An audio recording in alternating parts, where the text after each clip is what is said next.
It's not to be like the world, and not to be like the great majority of American Christians, but to be like Jesus Christ.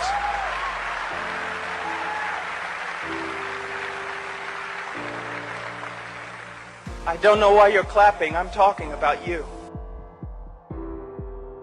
What's wrong with you people? I'm serious. You can't say amen, you ought to say ouch. Hello, humblebees. Welcome to Tulips and Honey. Hi, humblebees. Welcome back to Tulips and Honey. Today I have some very special guests. I'm super excited to be talking to Mr. and Mrs. Cox. You guys, RefToons. That is y'all. Y'all are RefToons, and you both are here. I love getting to talk to a husband and a wife combo. It's like my favorite thing ever.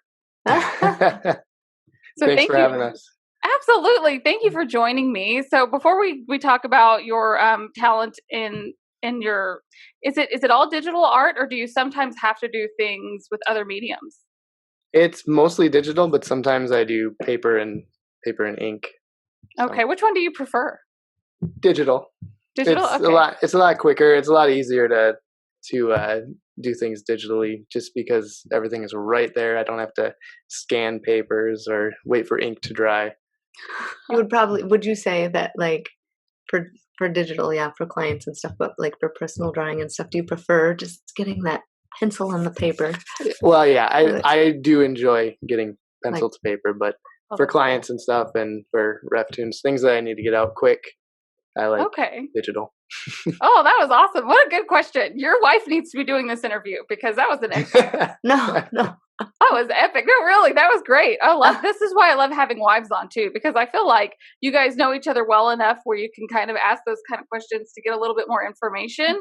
So the few times that I've gotten to do this, it's always a much more like calm and flowing of a conversation, because gals, we can talk. Like, we just it's good. We're good at it. But before we get into all of that other stuff, because I'm super curious, I have like a million questions about all of this. So, I mean, I'm going to try not to like rapid fire shoot all these questions off at you. But before we start talking about all of the artsy stuff, how did you two come to faith, and how did you guys meet? That's We both grew up in a Christian homes. Very similar background, very similar everything. We went to a Free Methodist college yep. where we met in Michigan, Spring Arbor University. Mm-hmm. And see, we met there freshman year. Yeah. And we were in this like core class together, which was interesting in and of itself, because it was like one of those classes where it's the school was trying to get all the new freshmen to mingle and get to know each other. And, yeah. Wow. Something that you probably only find at a Christian college. I don't know. Right. But team building type stuff. Yeah, a lot of team building stuff. Wow. One of the things we had to do was go out into the woods on this farm. We had to spend the night at this farm. There were 2 different days. We had to spend 24 hours as a group out in the woods and build our own shelter. Oh no! And build like a bridge over some creek and stuff like that. And we had to work together to keep a fire going and kill a chicken. And yeah, the next day we had to kill a chicken on the farm and eat it and everything. Cook it up. And you had to cook it too. Wow! Yeah. Like everything. We had to. It was like a survival weekend or something. We barely made it. I'm thinking this is hardcore for freshman year college. Like, wow. Right, it was intense. Yeah. Not the most romantic way to get to know each other, but still very intense. Yeah. Well, and it was that weekend where that was the first time I had ever said anything to her, and it was like right before we were about to eat. She was like, I started eating before we prayed. Oh, no. And the first thing he said to me, he goes, "You're going to get diarrhea." Love at first speech, maybe. I don't know. Yeah. So quick pray. We were good. It was good, No, but that's gonna get sick. Oh, that is great. Wow. And the rest is history. The rest is history. That was that really like your first sentence to her though? Like, 'cause Yeah, that's that was the pretty first epic. thing I ever said to her. You're gonna get diarrhea. Like directly. I mean, like if we had to answer questions as a group or something, it was towards the group, but not directly to me. That was the Yeah. first. Yeah. That's the cutest story I've ever heard. Did you guys have to kill the chicken together though, or was there like a lot of people there? There were about There were- 15 people in our group, I think. Yeah. 13, 15 something. Yeah. Oh wow. And two. So there were 2 chickens total that were there to feed us. And I killed one of them, and Oh, then wow. someone else did the other. We had to Already pluck bringing home the pluck all bacon. the feathers, and yeah, Oh yuck. was- Yeah, okay. It's gross. I've interesting. chased a chicken around before and it's a lot more difficult than they make it look on TV.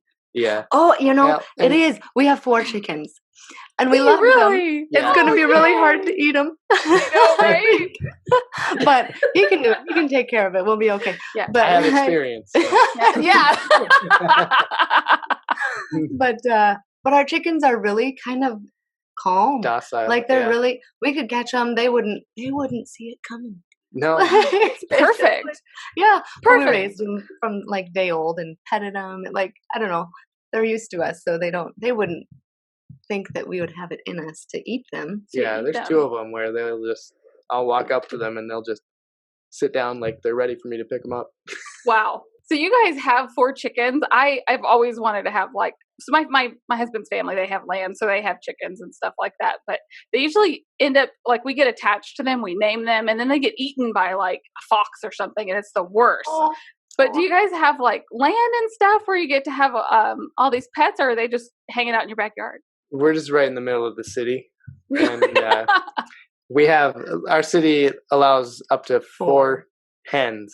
You can't have roosters. No roosters. So, Okay. I've heard that before because the roosters are loud. But I Yeah. bet the kiddos love that, getting to have that outside. That's fun. yeah, they do. Yes, And because they eat the bugs.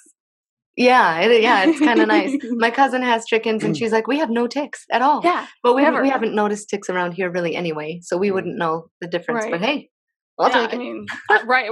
Seriously, my husband's, I grew up in Texas, but my husband's family land is down in Oklahoma where you get like grasshoppers the size of your face.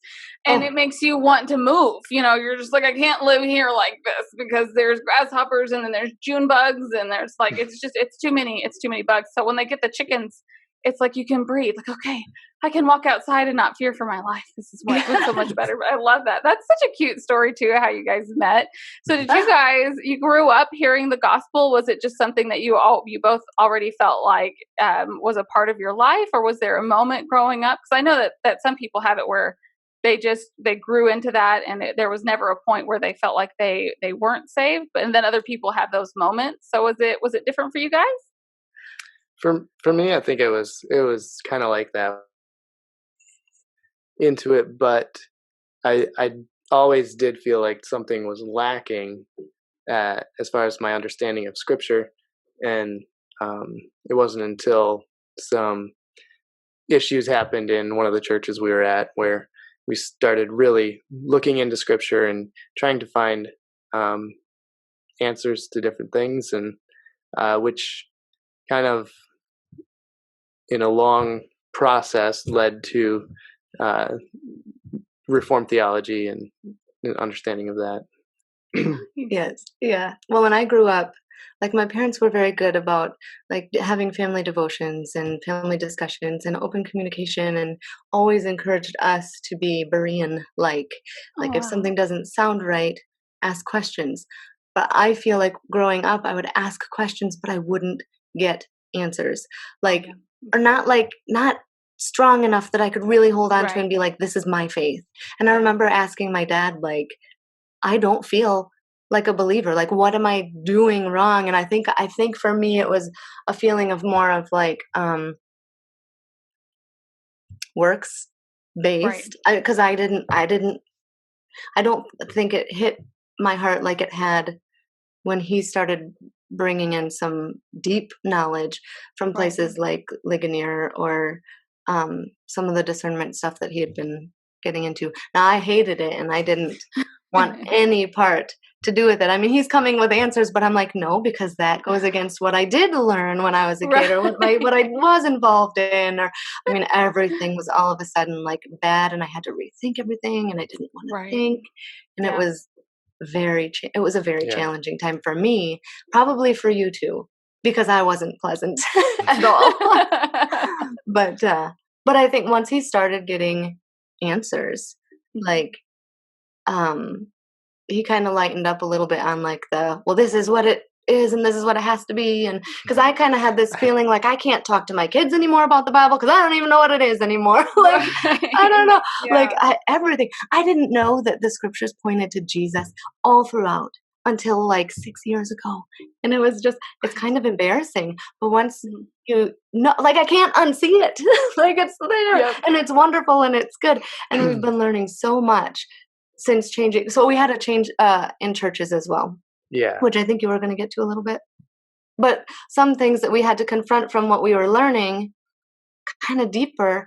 And the pastor had said, when Paul had done some questioning, he's like, I know that's what the Bible says, but that's not what I wanted to preach or whatever. So it didn't fit my sermon. Yeah. So that was Paul's like red flag. Like, we gotta back out. I said, not yet. I have friends here. And I still do, and they're still my friends, and it's wonderful. But that's bad. That's a red flag. And there were 4 other red flags that we were just we're done. So so we found it. We found a solid church in town, and once we started going there, we started learning more and more from their expository preaching. Right. We had never been under that before, or under elders at all. And so once we're going to this church and we're hearing the word being preached verse by verse every Sunday, as opposed to jumping around to different topics, not really being consistent, we started learning more and more in this. I think we learned more in like the first 3 months of being at this church than we did in our 7 years of being at the last one. Right. It was overwhelming. Like, it was very overwhelming. But it was so good, so rich. It was still like every time we're with people, and it's wonderful too, because the people of the church, like the congregation, is equipped because the pastor is doing the equipping, and then they're helping me, and now I can help other people, and it's so good. And it's no, I mean, I get things wrong all the time still. Right. Not that, but I mean, some little things. I mean, you can do you? Do I? No, not live. We're not going to talk about it on video. No, just I love that though. I had the same exact issue with, like, especially like what you were saying about now, how do I teach my daughter everything I was teaching before? And when I got saved, she was 4, and she was asking me these questions like, well, so at the time, before I got saved, because we were in these wishy-washy Word of Faith churches, Satan was the bad angel. And so I didn't want to scare her, so we called him the bad angel. And she was asking me questions like, so where does the bad angel go then when he dies? He can't go to heaven, right? And all these intense questions that as a new believer, I was like, I can't answer these because I've been taught stuff that makes no sense. Every time I would listen to a new sermon, and we of course found a pastor that also did the expository preaching.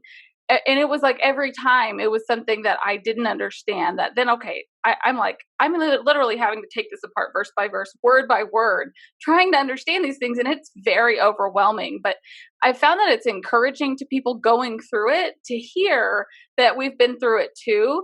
Because a lot of times it can feel like, okay, I'm just an idiot then. I mean, it's just me, right? Like, it's got to just be that I'm just not very smart because everybody else seems to already get it. So it's been encouraging to hear from other people like, okay, I'm going through this now. How did you get through it? And that's helpful. And then I hope that our listeners will really hear your heart when you said, okay, there was not just one red flag and you were like, boom, I'm gone.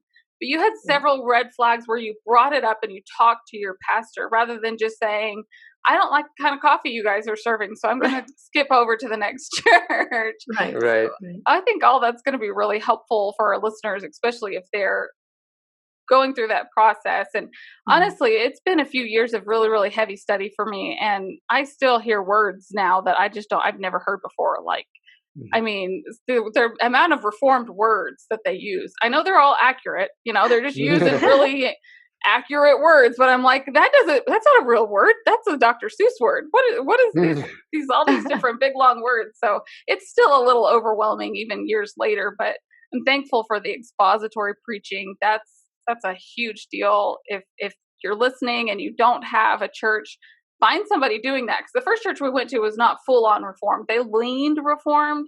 The pastor would get up every morning and read like a Valley of the Vision before he got into his sermon, and he preached expository through the scriptures, and he wasn't using all the big words, but it was still super helpful for me to get it. And then my husband was really calm. He was very patient with me because I'm like you, I was very difficult.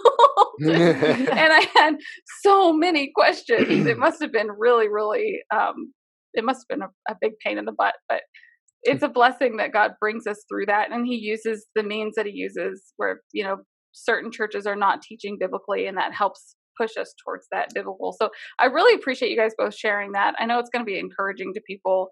Everybody comes to faith in different ways. And so my, extreme testimony, I've gotten a lot of comments about people saying, I didn't have a bam, oh my goodness, everything is new. I can tell you the day, the hour, what caused it, the exact situation. But for other people, it's not like that. Like Justin Peters says that it took him like 6 months of trying to understand scripture, where he had already been traveling and doing his Clouds Without Water seminar.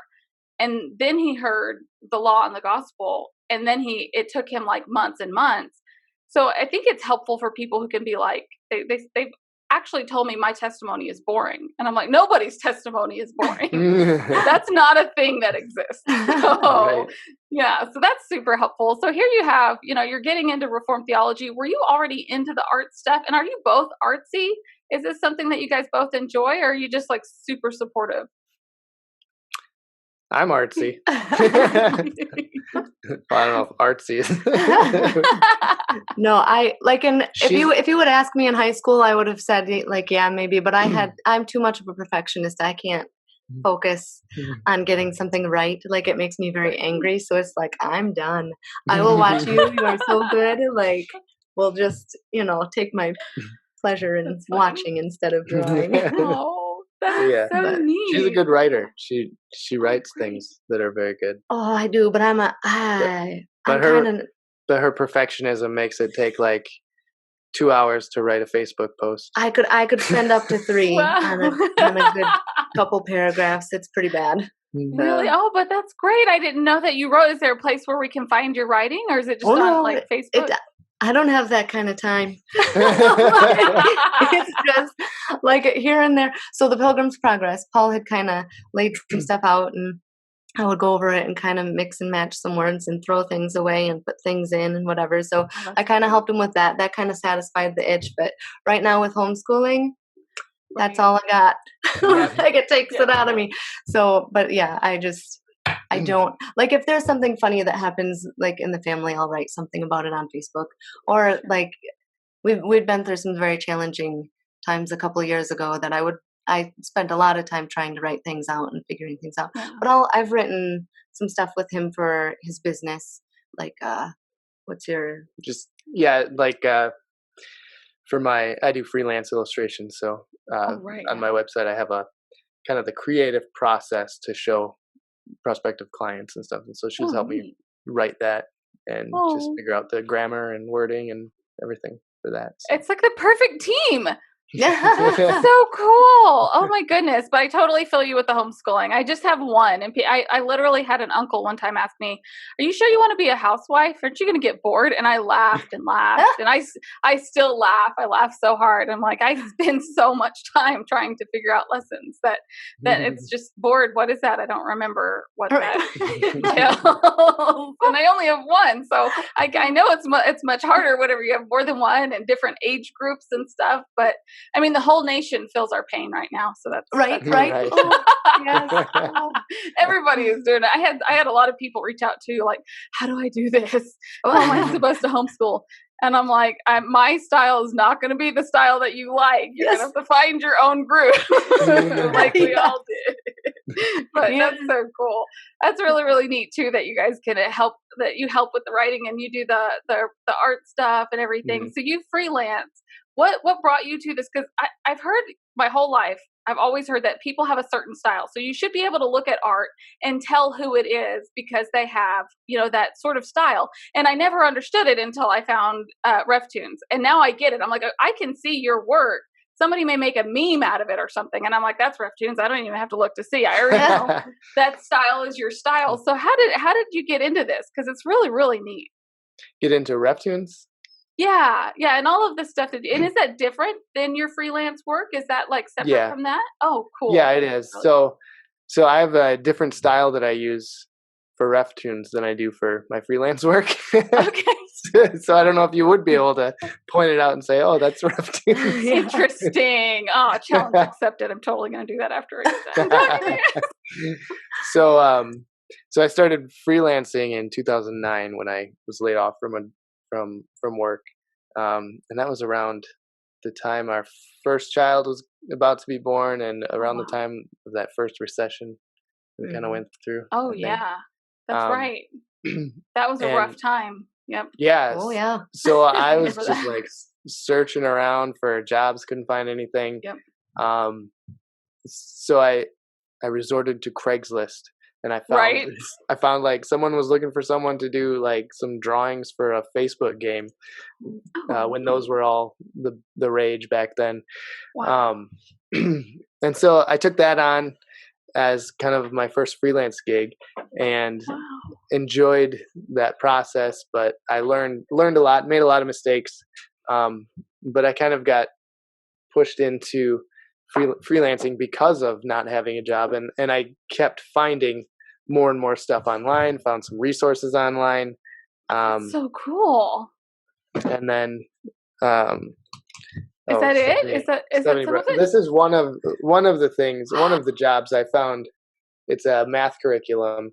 No way. That I landed as a assistant illustrator. So they had the main illustrator, but I would I would help them out with different pages and stuff that's so they cool. Didn't have time to get done. So I had to draw in the same style as the other artist. So that doesn't look like RefToons. No. Like I would know when I see, but that's just a little example of it. Yeah. That's so cool. So you had to match his style. Like you couldn't just do your own thing, and that's probably more difficult because it is.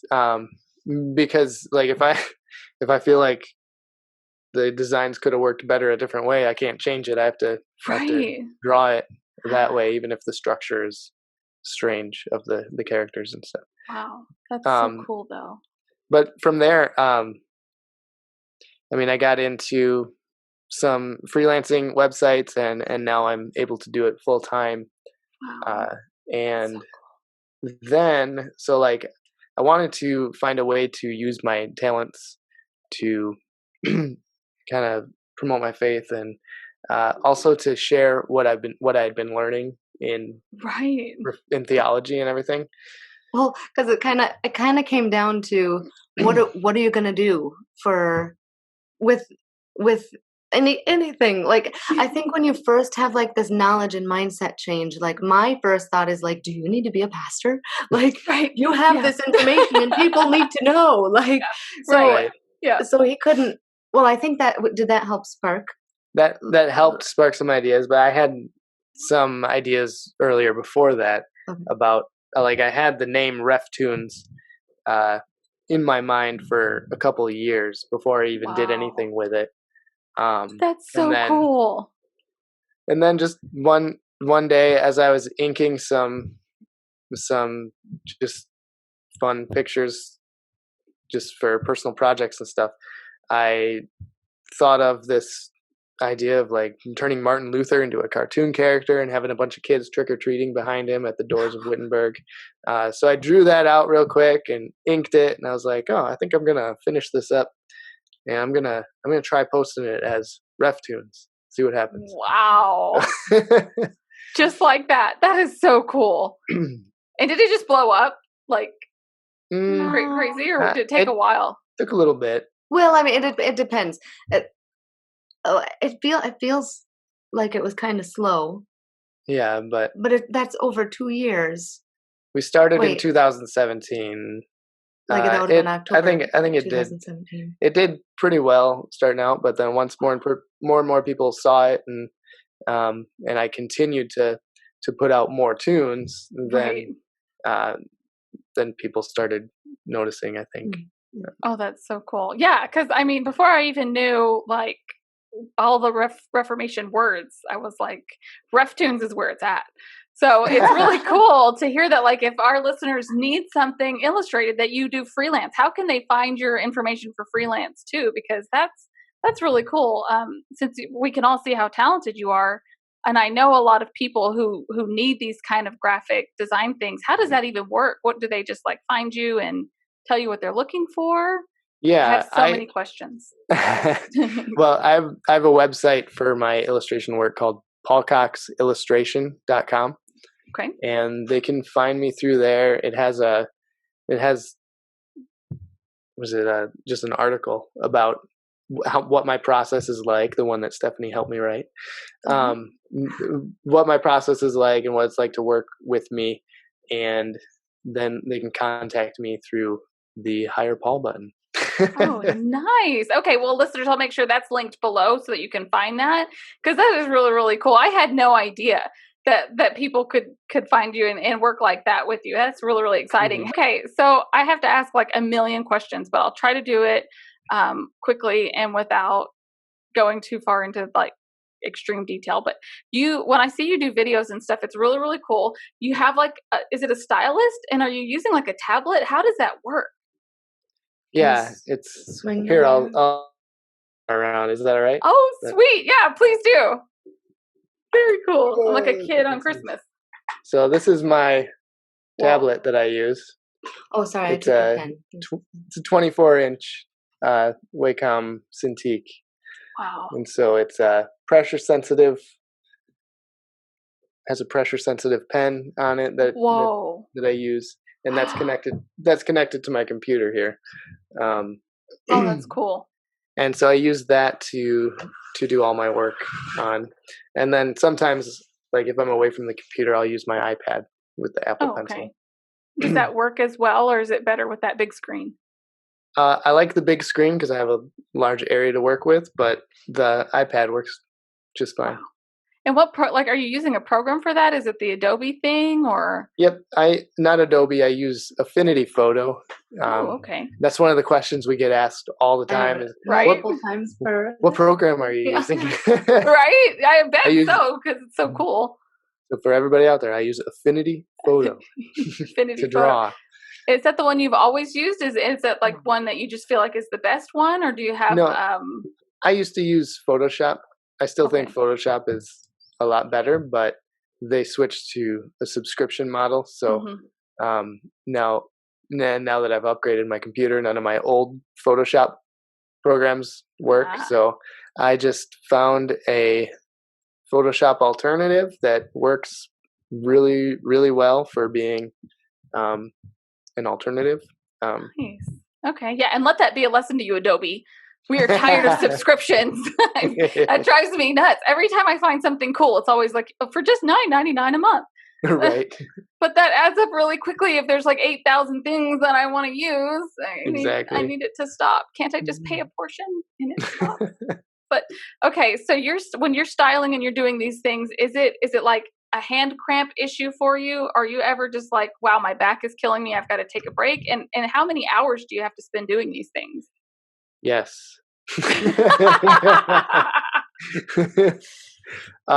So hours, like I try to work, well, for my work, not my not RefToons work, I try to get at least 7 hours in per day of working on something that pays. And then in the evenings, I'll work on RefToons. So that adds up to sometimes like 10 hours, 8 to 10 hours or so, depending on the day. Probably have some back issues by the end of that. Yeah. I've gone to the chiropractor a few times, and I had to go to a masseuse for like Wow. 2 times in a row because there was one year where I couldn't lift this arm at all. Like No something happened way. in my muscles where it just like prevented me from lifting my arm like Wow. up high enough to be able to even draw. Did you have to use the other hand? I tried. I've actually been trying to train my other hand just in case I lose this one. So I've been trying to train my hand, you know, for the worst case scenario. I laugh Just in because it's case. true. So fun. Your laughter is just like, it's cracking me up because you're just like, you automatically after that question. So you're obviously like over here like, yes, this is a problem. Is it sort of like an obsessive thing? Because if I'm working on a project and it's tedious and I'm a puzzle person. So I really like tedious puzzle type things. But once I get started with something like that, I can't just like turn it off and go do something different. So if I'm going to focus on something that needs like a lot of attention, I'm just like, I don't care if my back and my arm are killing me. I'm going to get this done or I don't know if I can sleep. So is that how it is for you? Or are you able to like, okay, my arm is literally not moving anymore. I'm going to go ahead and go to bed. Yeah, I don't know. Sometimes I get so into a project that I just don't want to finish it because if I stop and then come back, I might not have the same zeal for it, and Yep. so I just want to get it done right there when I have the momentum. But other times, like I'll realize that I need a break, or Stephanie will realize that I need a break. And she'll say, "Hey, we're going for a walk, or we're going hiking today." Yeah, just give your body a little break from that. What has been your favorite project to work on so far?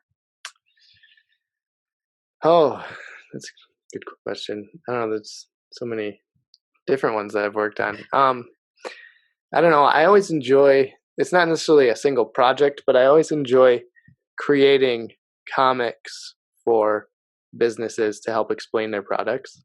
Yeah, I think that's a really fun challenge to do, and so that's what a lot of the projects that I get are. So they'll have this product or system that they want explained to their customer, and so they'll kind of give me an idea of a story, and then I'll kind of storyboard it out and create like a little marketing comic strip about their product with characters and things. Oh, that is so cool. Oh my goodness. I feel like if you're going to advertise something, the cartoon is the way to do it. This is brilliant. This is a really brilliant idea. Yeah. Because nobody wants to sit and read a paragraph of just boring information. But if you can put it into something like that, I mean, we all loved that when we were kids, and now there's no newspaper coming in with with that stuff on there. Is there ever like a point where you say, you know what, that's it, I'm going to create a full-on comic book? Or is that just like, is this just something that you're only able to do because it's so time consuming? Or what, like, because I feel like we need a superhero reformer, right? Like that needs to be a thing. How hard do we have to pull your arm to get something like that? I don't know. I have so many different ideas for comics in my head that I just don't have time for yet.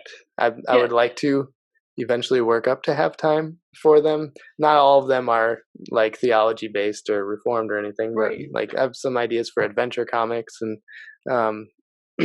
as well as like even some of the Reformation people and their biographies. Oh, right. Yes. So I think that would be fun. But it takes a lot of time to make a comic, and especially multi-panel comic. I mean, the RefToons are just like mainly single images. I sometimes add panels to them, but single images are a lot easier, quicker to pump out. That makes sense. That really, really makes sense. Are you over there telling me to like, no, don't give him any new ideas because his arm is already a problem? Like that was a really fun little exchange where you're just like, oh, Oh, he has he does. He has so many things floating through his head, and I'm like, maybe when you retire, you won't really retire, but you can do like whatever you want to do because there are so many things. I mean, I don't even probably know half of what's in his head, but he'll tell me like Oh wow. these things, and I'm like, time, not this week. But there's two main ones that I really want to do that I've wanted to do for years and years and years, but just haven't maybe had the confidence or even the time to sit down and develop them. If I worked, he would be able to do whatever he wanted to do. But for right now, it's important that I stay home with the kids. Right. Yes. So. Yeah. One day, eventually, you'll have more time for that. Yeah, I get that. My husband, I have to have those conversations all the time. There's things that we're not going to do right now, but eventually, way down the road, maybe. Right. Actually, every time I mention that to him, he's like, I don't really want to have to go back to the point where I have to do my own laundry. He's like, if you go to work, I have to do laundry again, and that's true. So that might be a deal breaker for him whenever our kiddos get older. But what projects are you working on right now? Is there anything that you can tell us about, whether it's for the business or just for RefToons? Is there anything that you can sort of give us a little insider information? I don't know. I mean, I've been working for a while on trying to get the Keach's Catechism out through RefToons. And so that has a ways to go. It's so time consuming because I have to figure out what images will work well with these questions. And some of them are just like, there's no image that could even come to mind for this question. But, and I'd also like to kind of use a lot of the same imagery for doing the Westminster Catechism as well. Oh yeah, that makes sense. And then turn those into books. And then it's going to be super helpful. I also collected the first set of RefToons that I did through 2019 into a book. So it's probably in the process of being printed right now.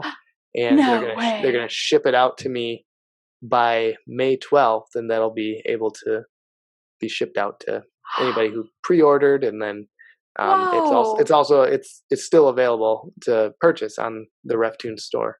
I did not know that. Okay, listeners, there are links to that down below too, because that's really, really cool and exciting. Oh, how cool! That's a lot of projects going on. Yeah. And then also we had the Pilgrim's Progress. I love the Pilgrim's Progress. So it's published, and then there was a coloring book also. Oh, I love that. What a cool idea, the coloring book. Are your kids loving that? Are they? Maybe. They have so many different coloring books they have to choose from that I don't know if they really care. They do when it's new. It's like, oh, everybody's got to color something on every page. Right. Yeah, I was just gonna say that. Yeah. You get like 2 colors on one page, and then they're like, oh, next page, and then the pages are done with like. Or they'll just put lipstick on everybody on every page. My favorite. And I'm done. Yes. Yeah. My favorite are the coloring books that like are super, super simple because they'll add things to them or they'll make somebody cry, and I'm like, that's not. But it's brilliant. Like I don't know. Like, I just think color in between the lines. Right. Yes. Yeah. Absolutely. We have pages and pages of coloring books where everybody's just crying. on all of their faces. There's got to be some intensity in that. Are your kiddos super creative too? And what do they think about like the process that you're going through? Is it something that they want to like? Because if I have something like this going on, like for instance, the podcast thing, instantly my daughter was like, I want to make backgrounds. I want to do that. I want to get it. And so I'm like, okay, well, I can show you sort of some basics for the program that I'm using.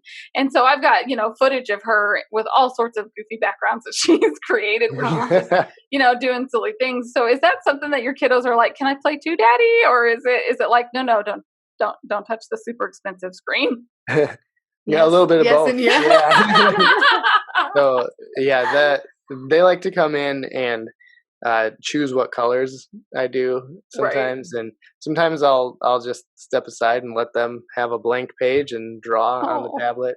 That's so cool. So I have some files saved of their drawings that they've done, and wow.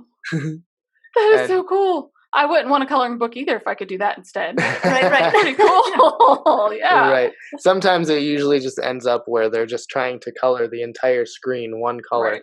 Yep. Yep. See But how they're long using- it takes.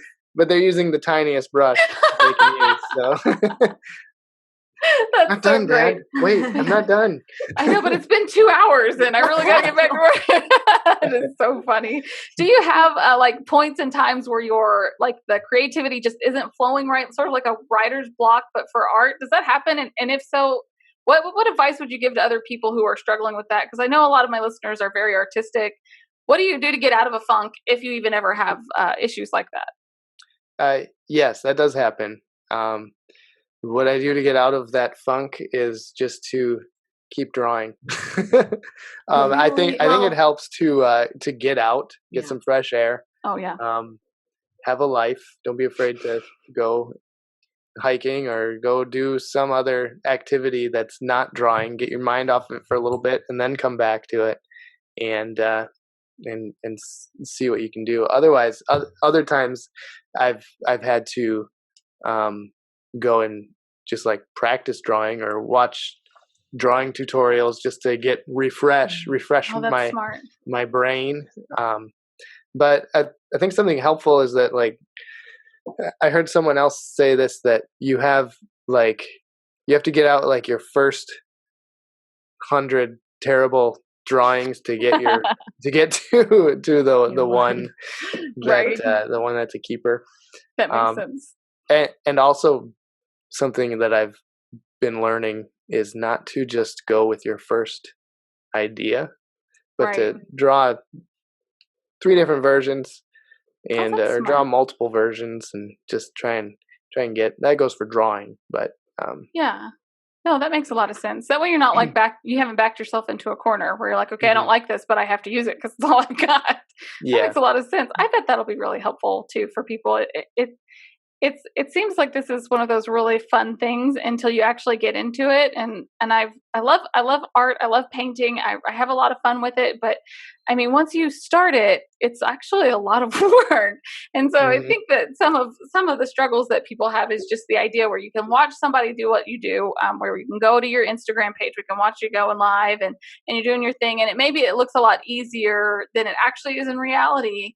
And then you go to do it yourself and you're like, this is taking hours. So there's a bigger process to anything that we want to do. And it's definitely worth it whenever you come out with such great art. So if you guys had any sort of like encouragement or anything that you could say to somebody who's just starting out with this stuff, really wants to be able to glorify God through their work, through anything that they do, what would your advice be for somebody that's just getting started? If you're just started getting into art and drawing, I would and wanting to glorify God in it, I would say practice. I would get better at it because Right. I think just saying practice, like practice what, practice how, practice whatever. Right. But like yeah, finding other people that you can kind of look up to and work towards and set your goals and asking. Finding a community, really. Yeah, there's a plethora of great resources on YouTube. There's some not so great resources as well. But if you can find some solid resources, like for illustration, I would highly recommend SVS Learn.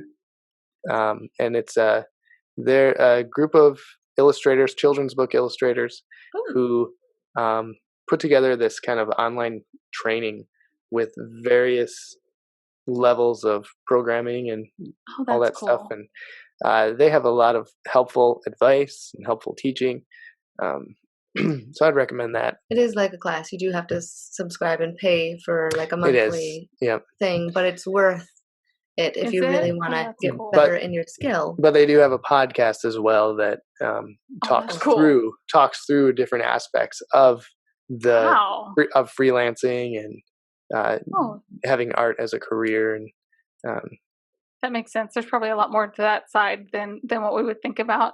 What do you think is some advice that you could give to a spouse that's got somebody, their spouse is dealing with even the physical problems with this, but also the emotional side of it, where you're frustrated or you're trying to get out of your own head and all that stuff, what advice would you give to a spouse of somebody that's artistic? What have you guys done to help each other in these sort of issues whenever things get kind of difficult or frustrating with the art and the illustrating and stuff? I'm not much of a help. Just gonna stop you right there. No, I'm just kidding.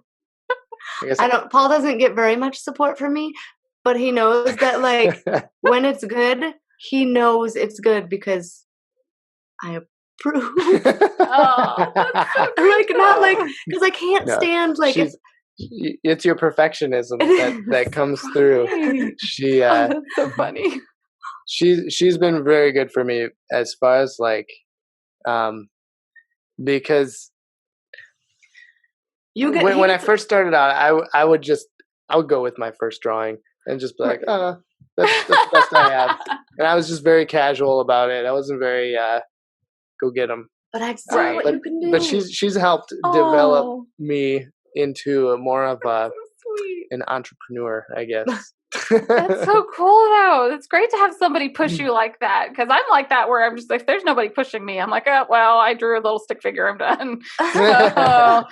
Look at that, I did that stick figure there, I'm done. But if somebody is encouraging or pushing me and saying, what about, and my daughter, little kids are so honest. It's really the only person that I can show something to and know for sure whether or not I'm going to get an honest opinion.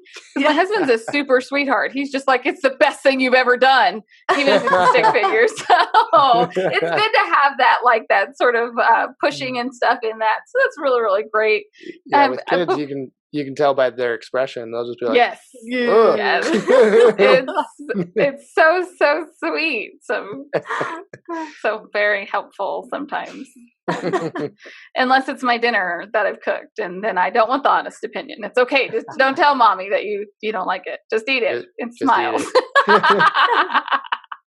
It's okay to not tell me there with the cooking, because that's, not my strong suit. But you guys have been so gracious to give me so much of your time. I'm going to make sure that I link to everything that you've mentioned. But before you go, is there anything that my listeners and I can be praying for you both about? Just that as we continue with RefToons, that we would continue to glorify God in it and be wise and discerning in how we portray people or how we there's a very fine line and a difficult balance to like with, I don't know if you've seen his most recent one was with Todd White pulling the legs. Okay. I love that. Yeah, I do. Yes, I do too. So funny.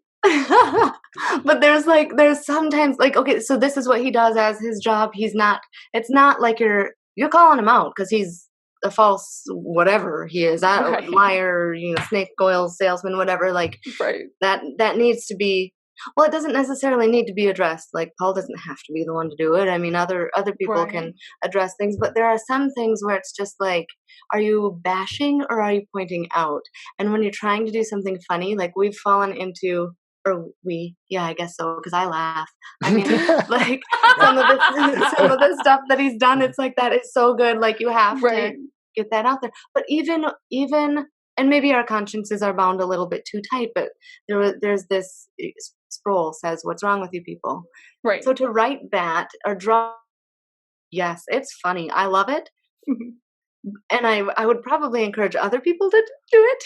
Yeah, and maybe I shouldn't, but that would be something like, does it make sense to the viewer? Like, would they know what that's talking about? Would it be right. a help? What's the context of it? In their faith, and if you can't give more context in a picture, then maybe it shouldn't be done. So we've had to kind of withdraw a few things that probably because I wasn't comfortable with it. Paul would be fine with it, but I don't know.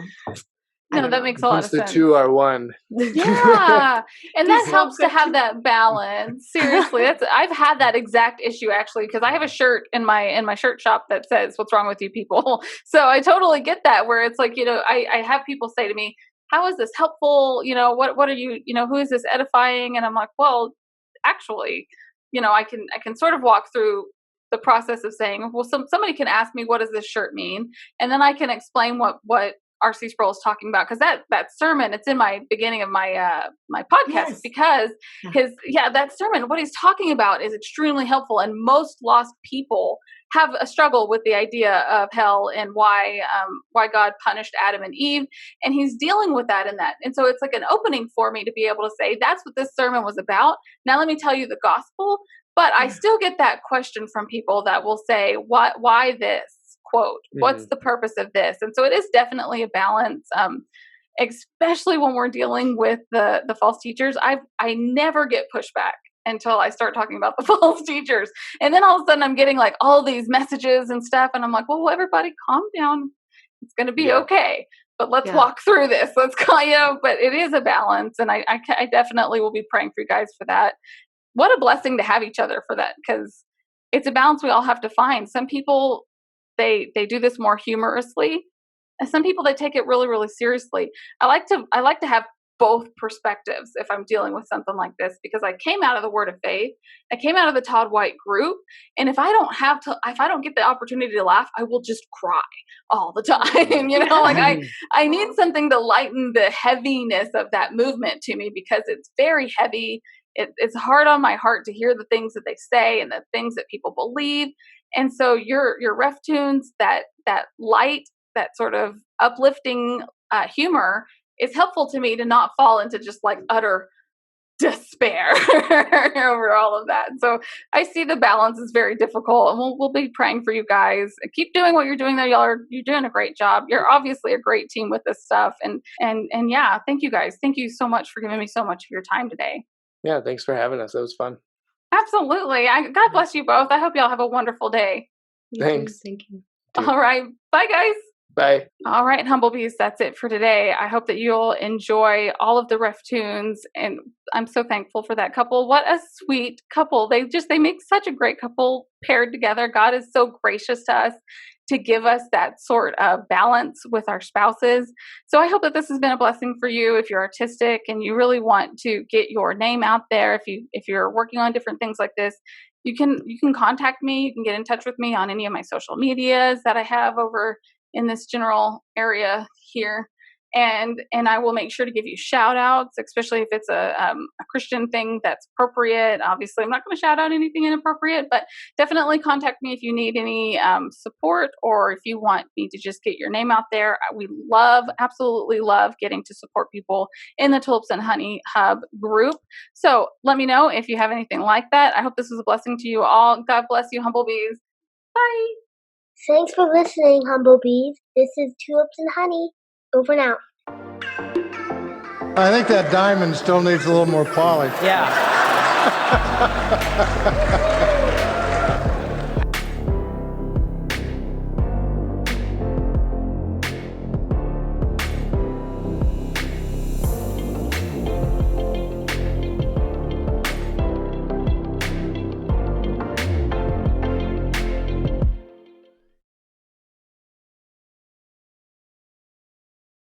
I can hear you. I just can't see you yet, but at least I can hear you. That's 50%. That's 50% of the time. There we go.